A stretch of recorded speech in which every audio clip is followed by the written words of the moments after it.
Hvis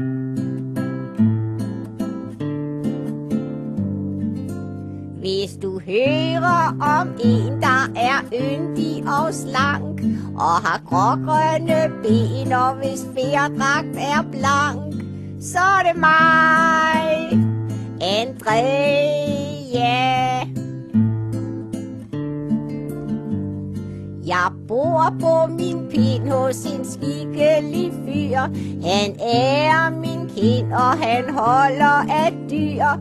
Og af mig, Andrea. Jeg er temmelig rar, skal jeg sige det selv. Og spørger du min far, synes han det er et held. Han har mig, Andrea.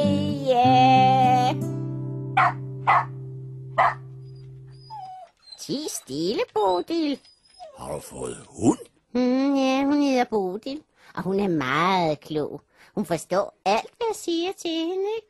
Og jeg forstår alt, hvad hun siger til mig. Ja, det er bare det, at hver gang jeg synger bare lidt, ikke, så siger hun sådan en lyd. Sådan... Nå, hvad betyder så den? Jamen, det er det, jeg ikke ved. Ja, hun tuder ellers aldrig.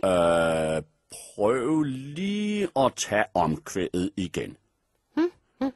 Så er det mig, Andrea. Den er bare musikalsk. Hej, hvad mener du? Nå, altså, jeg mener, det er dens måde at synge på. Nå, ja. Nå. Tænk, hvis hunden kunne synge, ikke? Altså med ord.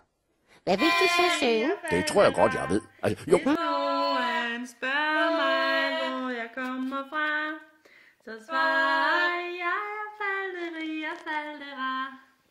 Jeg er en papegøje fra Amerika.